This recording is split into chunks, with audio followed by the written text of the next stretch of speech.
I want to welcome everybody to come. Last month we talked about clinical trials and what they mean, and this month I really want to focus on populations of color and what does that mean. And this is my Stairwell Chronicles Live series. I do these once a month, and I do them the last Monday of every month for just 30 minutes at 7 o'clock, so it doesn't take up a lot of your time. So one of the things I want to talk about today, when we talk about populations of color, why is it important? When we look at what the representation is, certainly of the African American population in clinical trials, we see a dearth of representation in oncology or cancer trials and cardiology trials, in addition to others. Why is that important? When we talk about oncology or cancer trials, the only trials that have been shown to actually increase your ability to have some longevity, in other words, decrease mortality and decrease morbidity, are oncology trials. Not the FDA-approved drugs, but the trial themselves. Just by participating in the trial, you increase the rate of remission of your cancer. African Americans in particular suffer from very specific types of cancers, very specific type of breast cancer, colon cancer, prostate cancer, and yet we are not represented in these trials. And when these chemotherapeutic agents come available and are approved by the FDA, it is not with our data there, and yet we are the ones who are suffering disproportionately. First time we understand what our side effect profile is when these drugs are being... Hey, everybody go on mute, please. The first time that we understand what these drugs are is when they're being prescribed in our doctor's offices. And then that's a bad time to start having side effects, right? When you're out on the soccer field, when you're on a cruise, when you're at Disney. It's better to have those side effects within clinical trials when we have a controlled setting and you have many healthcare professionals overseeing you. I want to give you a great example. We are, maybe on the tail end of a COVID pandemic, maybe on the precipice of our next surge. I don't know. But what I do know during this COVID is that one of the measures that we use in the hospital to screen patients to determine their level of acuity, meaning how sick you are, should you be admitted? Once you are admitted, should you go to the ICU? Is something called the pulse oximetry.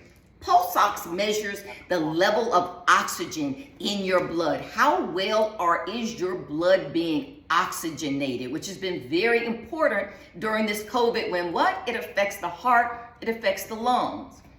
Well, what have we learned about this pulse oximetry? It fits right onto your finger. We have learned that the way that it works is by light passing through the nail bed itself. It measures the amount of light. People of color, the more melanin you have in your skin, and even nail polish can obscure those results. Therefore, even though you may be short of breath or may be oxygen deprived, this pulse ox reading that is used in every single doctor's office and emergency room may read abnormally high and show you to be much healthier than you really are. And you're turned away from the emergency room. Or you are going to just mute everybody. I'm just muting everybody. You're turned away from the emergency room, or you are triaged inappropriately when you should be getting transferred to the ICU, maybe even ventilated, because your pulse oximetry is reading artificially high. The reason that happens, pulse ox came into being in the 70s and 80s, is all of those clinical trials were done without people of color. So it was never understood that there could be a skew in that type of data. So that is just one example. Another example that I give, and I want to bring on a guest today because I want to talk about clinical trials and I want to show and begin to talk to somebody who's actually been in a clinical trial. If we look at Donald Trump, and when he was president and in the White House and contracted COVID, what all of the medical community knew is that he was in trouble. 74 years old, overweight, and rapidly desaturating, meaning that his blood oxygen levels were dropping. And we know those are pretty accurate because that pulse ox that I just talked to you about, all those clinical trials were done on people just like him, white males. So we know that the data was relevant. And so when we say his blood oxygen levels were dropping, we know that they were accurate. He was then life flighted, right, to Walter Reed Hospital.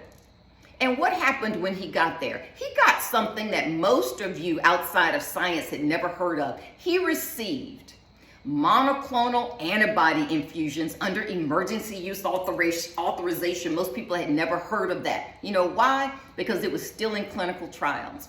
The only people who had access to monoclonal antibodies early in the COVID pandemic to literally save their lives were people who were enrolled in those clinical trials, and they did not look like people of color. The only other person who got access to it was the President of the United States, who at the time was Donald Trump, who, although he was denying COVID, got access to the absolute best care that science had to offer. He got access to something that wasn't even available to the rest of us who were in the emergency rooms and in the hospitals. That's monoclonal antibody therapy. That's what I'm talking about when I talk about clinical trials. We are talking about the treatment that's behind the screen. We're talking about having access to tomorrow's therapy today. We are talking about representation in trials where we have been excluded, but we've also excluded ourselves because of all of our historical context. We're talking about resetting our mindset from exploitation to representation, and how the absolute best health care almost always involves clinical trials. If you have chronic medical conditions, cardiology, oncology, pulmonary, rheumatology, you have got to talk with your doctor about access to clinical trials. That's where the real hidden gem is, and those are the types of trials that generally are not offered to populations of color for a myriad of reasons. One is that most of us are seen by doctors of color. Doctors of color generally are not principal investigators of these trials. In other words, they are not leading these trials because drug companies don't recruit them, so they are never trained to do it. Two, doctors of color come from the same communities that we come from. And even though you have medical training, there's really that suspicion of research, and people pull away from it and are really focused in on our communities. The third reason is, quite frankly, we are rarely approached about clinical trials.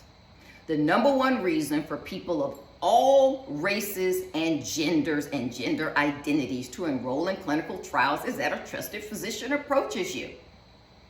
Black people specifically are rarely approached about clinical trials. And then the last thing to remember is decentralization. I actually have a really big publication coming out soon, of which I'm very proud. I will post it on social media, but I go through 23 pages of the importance of decentralization of clinical trials, the good, the bad, and the ugly, meaning moving it away from big medical centers and placing it in your homes so that we can have more people enrolled, not just populations of color, rural people as well, people who have access and transportations. And we also have to think about women who, by the way, generally shoulder more of the child care responsibilities, so are less available for trials, have more of the family care responsibilities, so are less available than for clinical trials, have a larger pay gap, so have less economic power, and so less security, and are more reluctant to ask for time off from their jobs where they're already underpaid, and have more child care responsibilities to enroll in clinical trials. When we do enroll people in populations of color, again, in my paper, I will be publishing that shortly, it's already been accepted, we see a skew as well. So when you enroll populations of color, you tend to get a different type of bias. It's more heavily female, more heavily educated, higher level of educated, and wealthier. So these are very interesting dynamics that I'm not going to speak of today, that most people don't know about and won't think about. But we're talking, when we start to reach out to populations of color, it becomes increasingly female, increasingly educated, and increasingly wealthy. A lot of social dynamics. I'm not going to get into sociology today, but my paper goes through a lot of those things.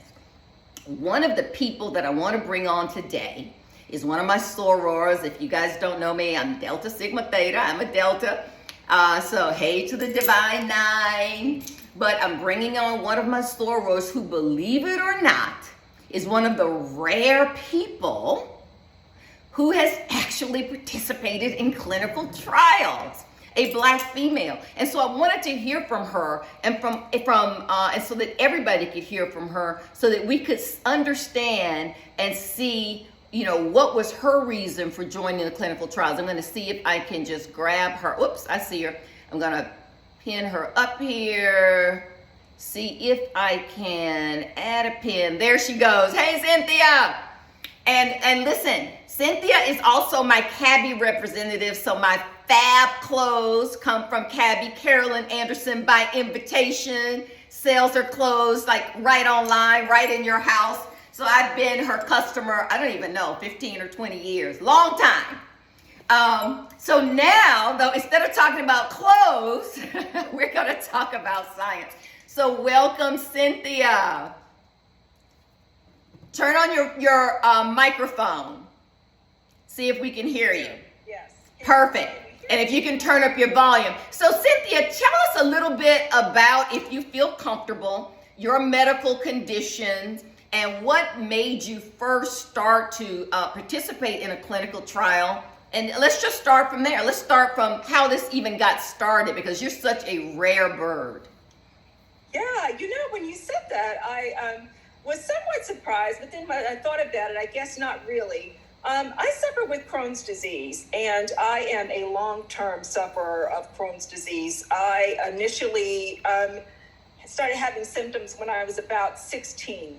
So Crohn's disease is like a GI, it's like an intestinal disease. I just want to put that out there. Go ahead. Yes, it is. And, there are several irritable bowel syndrome and there's irritable bowel disease. And Crohn's is one of the two irritable bowel diseases. So it is a disease of the digestive tract, and it affects the entire digestive tract. And it's horrible. It's absolutely horrible. I started with pain, and which led to just a myriad of other symptoms and all. When I was at Spelman in school was when it was diagnosed, and I was diagnosed on the operating table. And come to find out, it was rare that Black people at the time had this condition. Mine stems from hereditary. It's hereditary. It can be passed down through generations. And so I picked it up in my bloodline. And they were not looking for it in this Black girl. And that is why it took so long for them to diagnose it. I was diagnosed with some of everything else, with ulcers, with all kinds of things. And another Stairwell Chronicle for another day. Being overlooked in diagnoses because of race. That's just another topic. But okay, go ahead. Absolutely. So there we have it. And when I found out, it was primarily represented in the Jewish race, and for the most part, Jewish folks tend to have Crohn's disease. I really, of course, I was suffering. So I wanted to know, what was this? What is going on with me? And why can't I seem to find any relief? And no one was able to help me really get to the relief I was looking for. Constant pain, constant diarrhea, constant fatigue, just really a horrific illness that there's no cure for it. It comes across at any time, is completely unpredictable. I can have days where I'm planning to go somewhere, do some things, and wake up with episode of a Crohn's, irritable attack or something, and I just can't go. I just literally can't go. Absolutely. And so how did you get introduced to clinical trials? How did you make that leap then to clinical trials? Did someone approach you? Were you reading about it? How did that happen? I was reading about it. It was a little bit of everything. Me doing my own, being my own advocate, trying to figure out, because once again, I'm a lone wolf in this, dealing with this Crohn's disease, being a Black girl, and not very many out there. So I started looking, and I was also working with my GI doctor. And I came because I also joined the Crohn's and Colitis Foundation of America, and they start talking about the clinical trials, and I start looking into it. What I was looking for is some relief. Right. I only wanted to be, somebody help me. I'm really dying here, and no one seems to be able to help. So I found Dr. Wolf, who was I guess the czar, so to speak, the gatekeeper of the clinical trials for Crohn's disease in the area. And I researched and asked, could I become, just join one of the clinical trials? And then I was tapped and asked to come and join. I think this was for Pentasa, was the first drug. And how old were you at the time, Cynthia? How old were you? Young. I probably was in my 30s at this time. Yeah, imagine that. So Cynthia's well ahead of the curve, right? And just continuing to try to get visibility for this. And here Cynthia was years ago advocating for herself for clinical trials. So what was your experience like? So once you're enrolled, is it easy? Is it hard? Did you have to go through all of the inclusion criteria? What did they say? Well, they do screen you. They screen me first to see if I was indeed a candidate for them, and I was. And so once I'm in, they told me they're going to provide all the medication. I had to go off any medication that I was on so that I had to specifically use them. I was in a double-blind study, so we didn't know, and I guess you'll go into what that is, blind and double-blind study. You don't know whether you have the drug, you're actually taking the drug or not. So it was I actually had the medication, thank God for that. I was actually on the medication. I'd actually received it in the clinical trial. So I started getting better. I started feeling better. And you go for regular checkups. They test you. They want to know, how you're progressing. There's a certain period of time that they give you, that you're on the clinical trial, and they pay you. They pay you for being a part of the clinical trial as well. And so what Cynthia is talking about is when she talks about there are two arms generally. This is a high level generality. So Cynthia was in a blinded trial, meaning she was enrolled, but she didn't know if she was getting the actual drug, right? This investigational compound, or whether she was just getting a placebo, meaning a water pill or a sugar pill or something, or a solution, because we have to have a control group to see whether the drug is actually working and doing, that's called the efficacy, which you've heard a lot about with COVID. Does it actually do what it says it's going to do? So in doing so, you got to have two groups. So you could be selected without you knowing it to go to that placebo group. But here's some of the advantages of that. You still get increased doctor's appointments. People are watching you. You've got all of your medications. And people are collecting data. So you've got to really understand that every single trial you may not get, we call it randomized, to the active arm, but you still get much better health care because an entire team of people are overseeing you to make certain that this data is what we call clean, meaning it's not, I don't want to use the word polluted, but it hasn't been tampered with in any way. Okay, so we need to have clean data. And so that's what she's talking about with regard to enrolling. When you enroll, you may not actually get the active compound, you might get the placebo. And I've had many patients say to me, I don't know, I might have gotten the real thing, I'm feeling better, or I don't know, I'm not feeling better, I may have gotten a placebo, and guess what? Almost every single time they're wrong. It's always switched. And at the end of the trial, I was like, nope, that was not correct. So that's the point of doing that.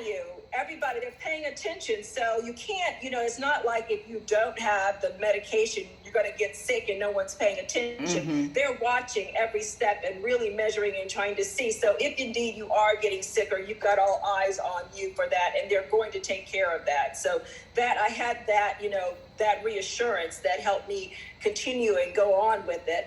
And I've done more than one study. Right. I've done several, and I actually liked participating in the studies because I was ahead of the curve with getting the most up-to-date medicine. Right. And I knew that I was getting the most up-to-date medicine. So I was one to raise my hand whenever I saw something coming my way.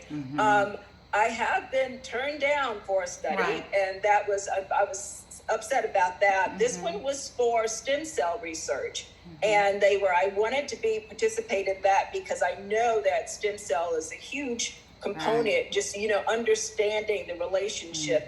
And this disease really is at the molecular level. So I knew that that's what it would take to, really get to the bottom of it. So Cynthia, I was turned down because I've had several surgeries, and they were looking for people who had never had surgery for Crohn's disease before, which I have. And this was much later. This was probably, I was like maybe 45 or so when I raised my hand and asked. And like I said, I am a long-term sufferer. I've been suffering for 40 years plus. So it has been a journey. I still have Crohn's disease. I still suffer, but I absolutely believe in the clinical trial, and I've watched one after another of these medications that I was on come to market. Right. And Cynthia, I was pleased to have been ahead of the game. Let me ask you something, because so many people have hesitation, right? Everybody talks about the Tuskegee experiment,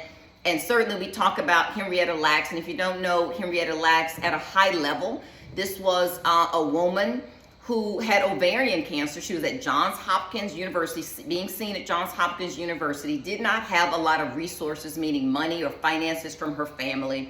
She succumbed, she died from the ovarian cancer, but not before cells had been taken from her cancer and studied in the lab. And it turns out that she had a very specific type of cell that continued to proliferate and regenerate itself.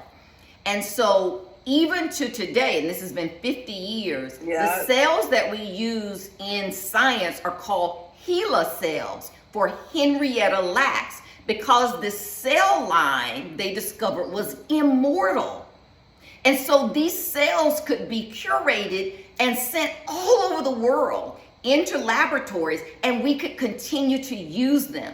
She died, her family was never compensated.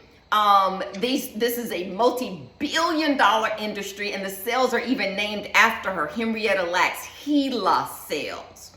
And so we have multiple stories like this. Of course, we all know about the Tuskegee experiment, and if you don't know it, certainly look it up later and get some of the details. And so these are all reasons historically that we would not enter into clinical trials. And so my question then with Cynthia is, what made you overlook all of that and say, you know what, I think I'd like to be in a clinical trial? Well, I have to say, I am from a family of medicine.